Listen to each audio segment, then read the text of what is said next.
Good evening, ladies and gentlemen. Welcome to another exciting episode of the Paul Brown Show. We're taping live at 2 Expose You Studio. We have Mr. Darrell Goodman. He's the founder. Mr. Ray Harvey, chief engineer. And I have as my special guest, I have Mr. Dr. Addison. And he's running for 6th Congressional Seat, South Carolina. How you doing there, Dr. Addison? Doing pretty good. Tell the audience a little bit about yourself. Oh, listen, my name is Michael Addison. I'm originally from Hartsville, South Carolina, born in the mid-'60s. And it's interesting I always say that because I actually born right after the Voting Rights Act was passed in August the 6th, 1965. Okay. I born in August 21st, 1965.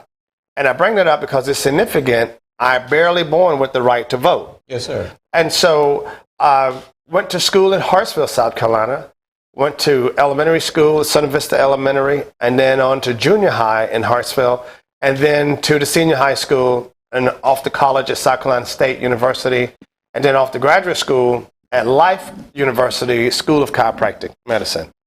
And I've been practicing for about 30 plus years. Okay. Kind of started practicing semi-retired last year as I decided to run for office. And basically it. I'm a family man. I have 9 children, Okay. 5 boys and 4 girls. And they all are doing pretty good. I'm excited for them. My youngest just graduated high school, and we're debating on where she's going to go to college.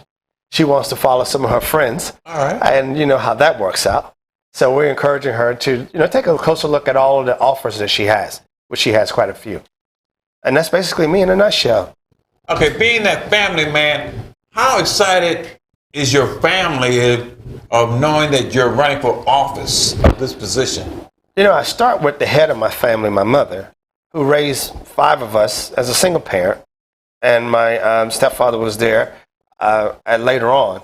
But, she's apprehensive because she sees all of the corruption and sometimes the abuse that you see in politics and all the name calling and negativity, but she knows my heart, and she knows that I'm here to help as many people as we can, as we've done during the pandemic, as we've done in practice.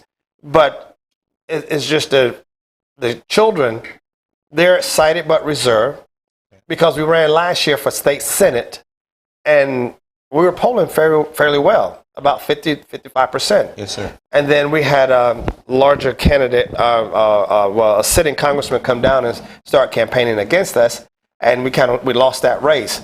But we learned a lot as a result of that. And so my friends are somewhat, concerned. Everyone is cautiously concerned because this is a very serious position. This is a position that governs over 16 counties. Hundreds of thousands of people's lives are affected by the choices that we make. And so that's very important to me. And that is one of the main reasons I've chosen to run, because I know that we have an opportunity now to help as many people as possible. But we have experience and knowledge and a skill set that we believe the district can use. And so that's one of the main reasons that we're running. But the family support is there. And everyone just kind of waiting as we ramp up the campaign. They'll get involved like they did before. Okay, for the viewing audience, you're running for the South Carolina 6th Congressional Seat. And for our viewers, the cities that's involving: Charleston, Columbia, is that Atlanta? Yeah, one of the smaller cities. Okay, Lake City, North Charleston, and Orangeburg. And then you have the counties of Jasper County, Okay. Hampton County, Allendale County, Bamberg County, Calhoun County, Sumter County, Florence County, Dorchester County, Clarendon County, Beaufort County. So you have 16 counties, and Richland County. 16 counties that this district encompasses. And with the new census, I'm told that the lines are going to change, and we may add another county. But I don't know what county we may lose, if any. So we won't know that until about September. Now that's a big district, sir. And there's a lot of people that depends on that voice. So tell the viewing audience why Dr. Addison deserves their vote. Well, I tell you why we deserve your vote. And we preference it this way. If you want someone who's going to be open and honest with you, then we deserve your vote. If you want someone who's going to be there for the district, not just in D.C., but for the district, we have 16 counties, a large area, and we have a ton of resources that are being underutilized or not being utilized at all. And so if we've done the research, we've been in practice for over 30 years, we know over half of everybody in the communities are their family members because we've seen them for so many decades. And being intimately involved in taking care of people's health, you begin to love your community because as a physician, that's the basis of our treatments, the love that we have for our patients. But in addition to that, understanding governing, running several businesses, I own about 7 different companies. And so understanding governing and management, this is what it takes to manage the district and manage our communities. But I think currently the district's not getting all of the look that it should. We have too many resources, as I stated, that are not being utilized and should be utilized. And so understanding that and doing the research necessary and watching what is happening in D.C., watching and reviewing the filibuster, looking at the Voter Rights Act, looking at the changes in voting throughout the country, where some states are restricting people's access to voting, and some states are just taking a closer look because some feel that the election might have been taken from Donald Trump, or some everyone has their own different feelings. But a lot of the parties, in particular the Republican Party, is very fractured right now. It's very vulnerable and gullible. And like I tell people, the Republican Party, the Conservative Party didn't start with Donald Trump, and it's not going to end with Donald Trump. There's some good things on both sides that we have to look at. So we have to be open and look at the entire district as a unit, not just pockets of the district and working with people that we may know or have some familiarity with, but working with everyone throughout the district, listening to everyone. And that's what we have, an open door policy. And I think that is one of the main reasons you want to give us your vote. And it's time for change. It's time for change that you can believe in. It's time for change because I think it's unfair for us to ask our current congressman to continue to serve in the capacity after 30 years of good service to us. I think it's time for us to move the district in a different direction. I appreciate all the services that he's given to us, but I believe it's time for us to take it in a different direction. And just like you said, the current congressman, he's been there since 1993. Now, we have to admit he's done a great job, but right now it's time for a change, and and you're the change. It's time to pass that baton. I believe it is. And, we just celebrated his 81st birthday on Wednesday, July the 21st. And I am so grateful that we have had him here for us. He's the first person to hold this congressional seat from 1993. It seems as if it was created for him. But now it's time for someone else to take it and take the steering wheel and move this district in a different direction with technology and the infrastructure changes that we need. We dreadfully need those in our community. Listen, we're talking about blockchain technology, cryptocurrency. We're talking about America has to reach out. South Carolina and South Carolinians, we have to reach out across the globe because other countries and other students are leaving our students behind because we are way behind in education. We're dreadfully behind in healthcare. I mean, we're the worst in the state. And we've been that way for 30 years. And now it's time for change. People want change. And I think what we've had has worked for then, but now it's time for something new and different with a new energy to move us in a different direction and start utilizing these resources that we have here in this district. Now let's discuss some of the issues that I think some of the viewers may have that's going on in our state. Okay, this is division in our democracy. Seems like there's Republican and Democrat, and they can't seem to get along with each other when there's a vote. If the Democrats say one thing, the Republicans going against just because the Democrat votes against. How do we solve that problem, and how do you help solve that problem? You talking about on a state level? Well, state level as well. Yes, sir. National level? State. Yes, sir. Well, let's look at people. You have two major parties, but in South Carolina, we have 8 political parties. So your two major parties being your Democratic Party and your Republican Party, I've supported both parties. There are things that the GOP do, especially from an economic and business perspective, that are good for my businesses. And if they're good for my businesses, I could help the community even more because of my independence as a private business owner. And there are things that the Democrats have done, especially when coming out with the up to $300 a month per child, the child tax credit. That's going to help some families. But those who make more, and they still need help. And so when we look at voting and issues, it's about compromising, of course. But my thing is, I don't want to be one of those guys that put party over principle, put party over the people. And I think that's what has happened. I think our established politicians are so locked into the establishment that they have really forgotten about us. The everyday person here, everyday people here that need their attention, not getting it.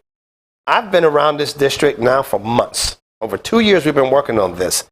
And people are basically saying the same thing. I call, I can't get any help. I call, I can't get any help. Our community is still the same. We got the corridor of shame. Our school districts are in poor shape. And we're still bickering over little things. But I believe we need to empower the people locally. And when we empower the people locally, then we could send people to the state house. We could send people to the governor's house. We could send people to Congress and Senate because we are registered voters and we're exercising our right to vote. And I tell people, no matter what voter suppression laws are passed, go vote. No matter how they try to stop you from voting, go vote. It's a fundamental right that all of us have.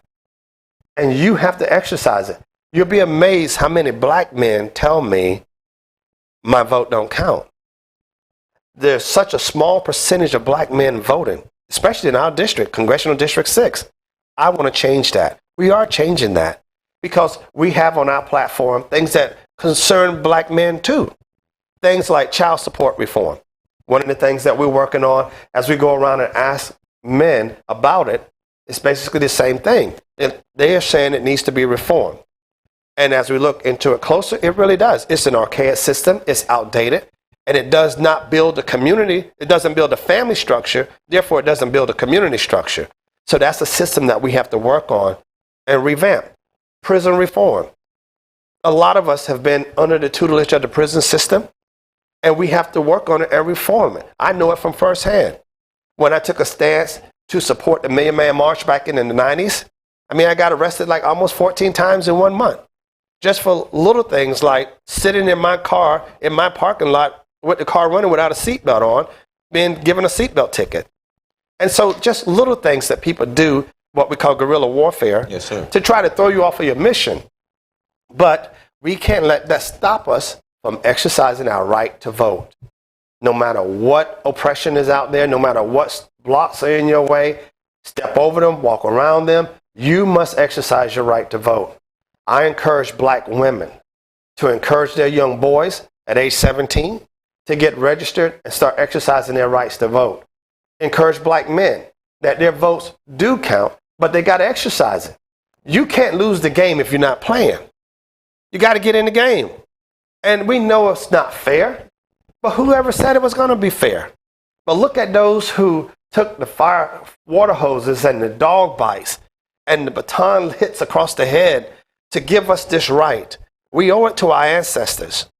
We owe it to our grandparents, our forefathers and mothers that came before us and paved the way. My children didn't grow up seeing racism like I saw it. When I was about 10 or 11 years old, 2 white guys tried to kill me by shooting me in the forehead, but the bullet just grazed my forehead. And my aunt, Dorothy Bishop, She rescued me, and she came out to protect me. I had no idea what was going on. In Hartsville, South Carolina, a very small community, we were raised with white kids, black kids, all of us together. But at some point in time, you experience things that as a child you don't even know. But God got me past that. And I said, man, I'm going to study. I'm going to learn everything I can because I know education unlocked a lot of doors. And that's another thing in this district. Our children are dropping out of school. We have the highest dropout rate in the state. We can fix that, though. We can literally fix that. But we got to be a part of it. And I think our current leadership is so detached and so disconnected from the people, especially the youth, that they don't hear them. They don't hear them and they don't even see them. No matter how much you give them, they need to be a part of something that they could wrap their arms around, wrap their minds around. And we believe we can reach the children and get them involved because they are our future leaders. As I get older, I want to be able to go to a younger doctor who could help take care of me, or a younger psychiatrist who could listen to my ills, and talk about things that I'm experiencing. I want to see our kids get into the trades like plumbing, electrical, mechanical, like air quality control. And these are the type of businesses that we work in now that we try to teach others to do the same. So you're absolutely right. We have a lot of things going on, and we have to work on both sides of the aisle. But I don't think we have to compromise our principles to get a vote. So how do we look for Dr. Addison? Because I'm saying, until the Republican that's in that seat and the Democrat in that seat can compromise to help the people, I think they have to work among each other because it seems like they're competing against each other and not for the people. You know what I'm saying? It's like the Republicans don't like what the Democrats says because they're Democrats. Yeah, it's interesting. There are some Republicans in this state who are my friends. Yes, sir. And associates, acquaintances.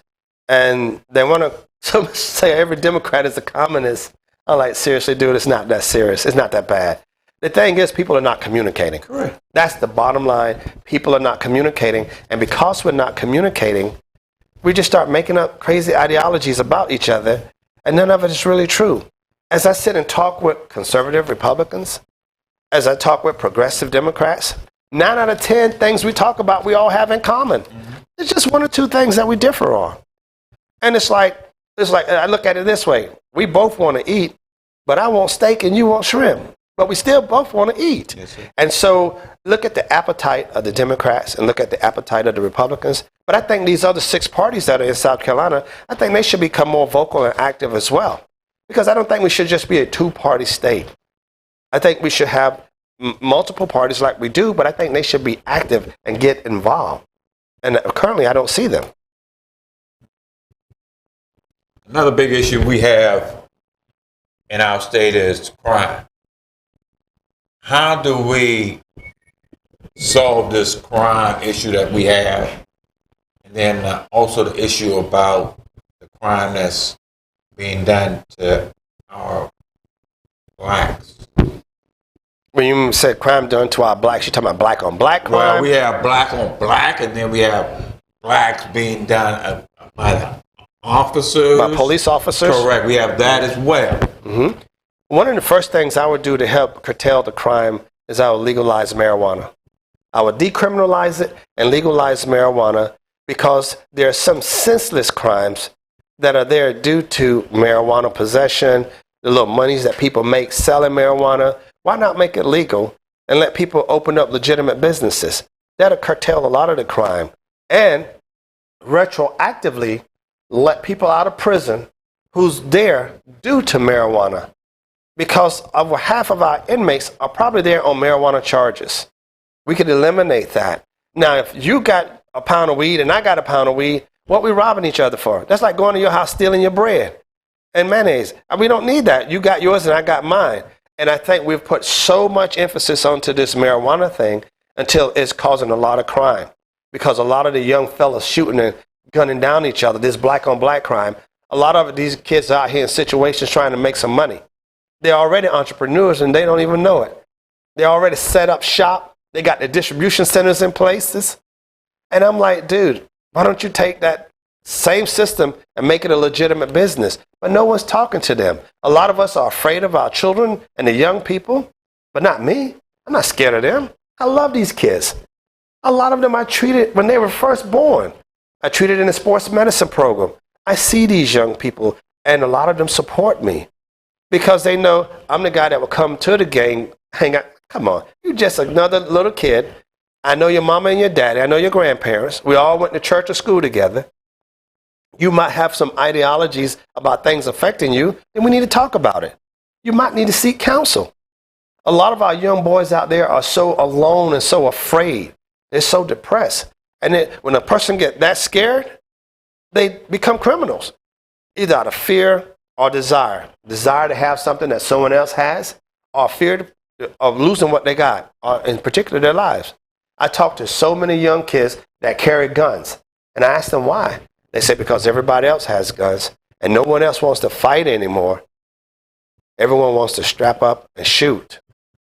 And I think Hollywood and our music industry has a lot to do with that as well. And we need to take a closer look at what we're putting out there and allowing it to come back into our communities.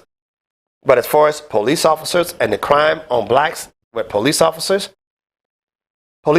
kill more white people than they do black people unarmed. But the percentage is higher because of the number of blacks in this country. I think what we need to do, we need to focus on police reform, in particular qualified immunity. This is where my opponent, the current congressman, we differ. I don't think police officers should have qualified immunity. But let me say this first. I think all police officers should have a major raise. I don't think we pay the police officers enough money for the role that we ask them to serve in our communities. I think the base pay for police officers in South Carolina should start at $60,000. Then we should get better qualified candidates to be our police officers, not just some guy off the street because he want to put on a uniform and carry a gun. That's not a good candidate. It's about serving the community. And I think our police officers should have psychological evaluations on an annual basis because it's a stressful job. Look at our military. We put our military men and women out there. They don't have qualified immunity. They can't just go out and randomly shoot up another country of people. They'll go to jail. They'll be court-martialed. But yet our police officers want the same military gear, military tactical training, but not held to the same standard as the military. So I think our police officers should be held to the same standard as our military. I think we should train them properly, but I also think they should get a pay raise. They should have psych evaluations.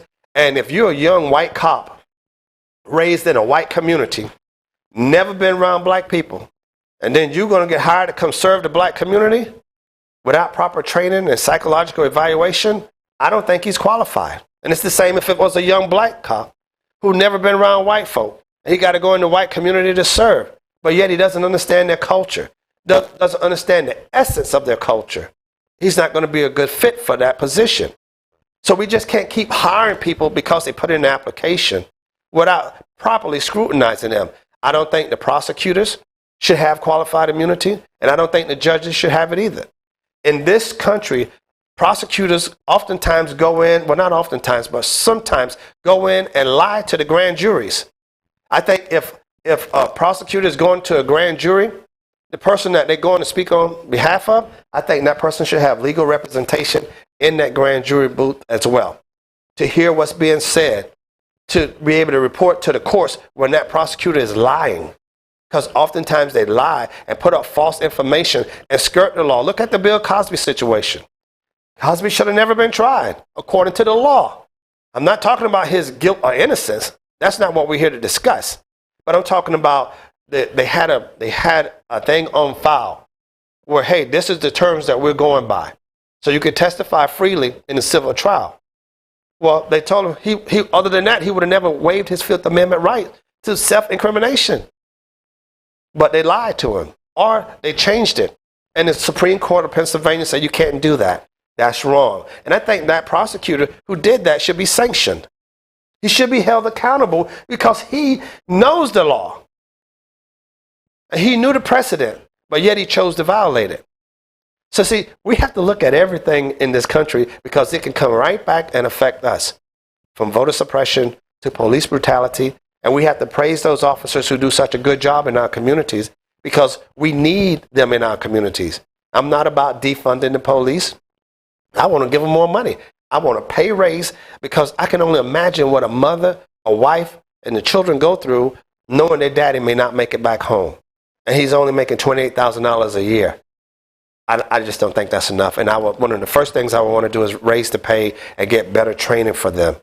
But training to teach them to serve and protect, not just teach them to kill and how to get over being killed, but killing someone, taking a life. Because I know it must hurt them when they do that.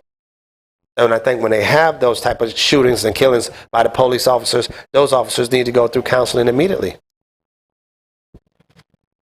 Okay, we recently just went through another president. We have another president right now, but the past president, he went through a push of trying to make it feel like one race was better than another race. And now, how do we get the country back to the feeling whereas we are one country, whereas there's no race better than the next race, and we should be equal and, you know what I'm saying, be working together instead of separately? Well, we're referencing Donald Trump. You know, you look at Bush Jr., that were there before Obama. And if you go back and look, there was division then. And then when you look at how Bush got elected against Al Gore, the hanging Chad in Florida. Remember that. But the Democrats, even though a lot of us disagreed with the results of that election, we didn't go storm the Capitol. You see, we are a community of civility. We have civil laws. Everyone has to follow them. No matter what you think your position is, you have a set of laws you have to go by. Now, as far as the protests on January the 5th, 6th, I'm all for it. I think those who felt like the vote was wrong or something was not right about it, they have the right to protest and let their congressmen and women know we don't agree with this and we want it looked into deeper or a closer look at it. But to go in and create damage to the property, break the laws, cause harm to the officers there, I think those people should be punished for their wrongdoing. And the same if it was the Black Lives Matter group. Going in, breaking the laws and doing things to hurt people, they should be punished as well, but we don't normally see that. So when you look at Donald Trump, his policies, Donald Trump has some really decent policies. But the person, a lot of things he said and done, I don't support. Like grabbing by the private parts, you know, and S-hole type countries. You know, we don't talk that way. That's not what civil people do. Okay, now that might what a playboy does, but that's not what civil people do. But some of the policies were really good for the country and good for businesses. Some of the things he did in the African American community, as far as the money's going towards the HBCUs, some of the people he pardoned, some of the other policies that he put in place that are good for business are good for the African American community as well. Now, to me, my grandmother said like that. She would say, and she's no longer with us, she would say the thing that occurred on January the 6th in D.C., that's white folk business. That's how she would score it. Because a lot of the Capitol Police, they knew those guys. All this was organized. If Black Lives Matter group would have been up there breaking up windows and all, they would have all been shot down a long time before they even got on the yard. So there's a biasness that really needs to be fixed. And that goes back to the white supremacy. That mentality that even black folk been instilled in us. And we go back and we talk about the critical race theory. I have a lot of people asking me about that. I don't think the critical race theory should be taught in the high schools and the elementary schools and kindergarten. And you know why? Because it's not. It's not taught there. It's taught as a graduate level course, and it's taught in the military so we can look at the psychology and the ideology that people have that keep us divided. And so I think our history should be taught. You can't teach half of the history and not the other half. You teach the whole thing. You tell the truth about our history to make our country continue to grow. So the divisiveness can be curtailed if people are willing to be open and if we're willing to get involved. For so long, black people have been sitting around on the sidelines just letting the government do what it does. Let it affect them. Black men saying our vote don't count. Black folk not wanting to go out and vote. We got to get up, rise up to the occasion. It's time for us to govern our communities in particular. It is definitely time for us to govern. And I think once we have our leadership in place, representing our position with the other leaders in place, then I think we'll get a better balance. Now, we live in a Republican state. They call South Carolina a red state. Congressional District 6 is the only Democratic district in the state. So, with that being said, how do we deal with the Republican districts? How do we deal with the Republican leadership? Do we allow them to dismiss us? Or do we just totally forget about them and do our own thing? When we are a state with a Republican governor, with a Republican legislature. Most of the votes in South Carolina and Columbia are along party lines. They have some bipartisan stuff that they can work together on, but the majority of it is on party line. And that party, the majority of the Democrats there are black, the majority of the Republicans are white. We got to change that. If they're black people who have Republican views, I think they should run for office. I don't think it should be based on race. If they're white people who have Democratic views, they should run for office. It shouldn't be based on race. But oftentimes we've been programmed to base it on race. I'm about basing it on governance. What's good for the people? I've treated all races over the years. They're all just my patients. And these all are just my voters. All of you are my constituents, regardless of age, regardless of color, regardless of race or gender. You are my constituents, and I will listen to you and I will talk to you because I want to hear what you have to say. One big thing that we have going on right now is this COVID-19 vaccine. A lot of people don't want to take it. People need to take it. What's your views about that? Okay, COVID-19 comes from SARS-2, and basically it's a virus. It's a mRNA, messenger RNA virus. And so in Orangeburg, last year, my group and I have a company called the Medical Wellness Center. We started the Medical Wellness Center Coronavirus Task Force. And what we did without any money from the government, we started going out testing people. We got with DHEC, we got the supplies, I got with other nurses and doctors who were willing to support us. We took our own monies and we start having gatherings of hundreds of our people in the rural and urban communities coming out to be tested because you need to know your status. Now, currently, there's been a lot of myths going on that first, black people can't get coronavirus. Yes, you can. You know, that you don't need a vaccine. Vaccines are good. But you got to understand what's the purpose of a vaccine. A vaccine is not a treatment and it's not a cure. What a vaccine is, it's what we use when we inject it in your body to help your body build what we call artificial immunity. Build antibodies, artificial immunity to the virus. Now, I was exposed to the virus and I built a natural immunity to the virus. So I have the antibodies in my body already. So a person who has the antibodies or don't should be tested before they take the vaccine, in my opinion. In my professional opinion, I believe a person should be tested for the virus and the antibodies before taking the vaccine. Now, we're in a rush to get everyone out there to take the vaccine. That's important. But let's get back in a rush to get people tested so we'll know their baselines. Because, see, if you take the vaccine and you have the antibodies already, or if you have the virus, you could set up something called a cytokine storm in your body. And what that is, your body just start producing all types of antibodies, start going against itself. And then after that, you begin to have something called multiple system failure. And with multiple system failure, the next step is death. So I encourage people to know their status first. I'm a fan of vaccines. when properly implemented. You don't go get surgery on your eyes and ain't nothing wrong with them. You don't go you can't even get the flu vaccine if you got the flu. And so people now, the studies are showing, and I'm studying them even more, that the majority of the people that are being hospitalized are non-vaccinated people. So if you're not going to get vaccinated, you got to continue to do the hand washing. You got to continue to wear the mask because it's an airborne virus. It moves through droplets through the air at about 6 feet. The mask absorbs that and help protect you. So, but, I tell people you don't have to wear a mask when you're in your car by yourself. When you're at home by yourself, you don't need to wear a mask. And so you want to wash your hands. You want to wipe down your surfaces with a bleaching water.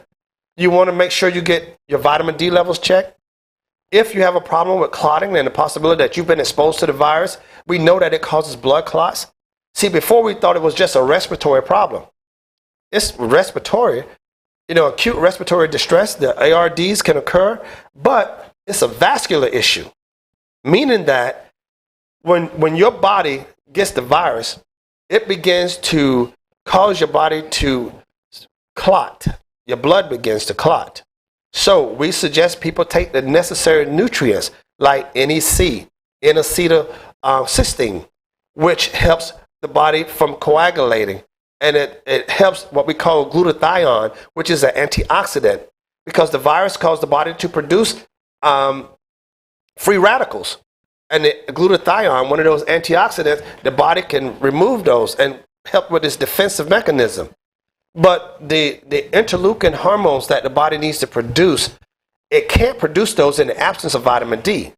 Now, traditionally, the average black person is vitamin D deficient. Why? Because we don't get any sunlight, we're inside, and we don't supplement. Now, the studies show that you need to take between 2,500 and 4,000 international units of vitamin D3 daily to have a medicinal benefit. We don't do that. And so we don't know to do that. And the ignorance is what's killing us. And a lot of it because the doctors, we haven't really put the word out like that. Everybody's following the money. And I'm so fortunate that my grandmother taught us to do what was right first. And if you want money, it'll come. But do what's best and what's right first. Those fundamental principles, what's best for the community. To let people know, even if you take the vaccine, remember, when you take the vaccine, the body still has to produce the antibodies. But in the absence of vitamin D, you can't produce the antibodies. And so people who drink sodas, high fructose corn syrup, studies show that high fructose corn syrup inactivates vitamin D in your body. So if vitamin D is inactivated, there's no way you can produce the necessary antibodies. And those of us who are obese and overweight and have a lot of fat cells, vitamin D is stored in those fat cells, so therefore it's removed from the blood. And that causes another decrease in your vitamin D levels. So I think it's important that we focus on the nutritional things we need, but also make sure you know your baseline for your coronavirus, as far as the virus, and your antibodies before you move forward and with the vaccine. But vaccines are very important.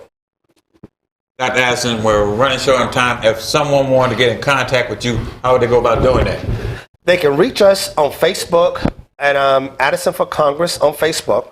They can reach us at addisonforcongress.com on the website, or they can call us directly at 803-269-3443. And I've taken over 700 calls to date because we want to talk to people. We want to hear what they got to say. But definitely they can find us on Facebook, on all of the social medias, we're there. And if not, somebody who knows us, they can call the current congressman's office. He'll tell them how to get in touch with us. They all know how to reach us. But I thank you for this opportunity to be here. Well, thank you for coming on the show, and I look forward to coming back with you, and we can talk some more about some more different topics. Man, that would be awesome. All right, thank you, Dr. Addison. Thank you, ladies and gentlemen, for watching the show, and you be encouraged. Thank you. We are.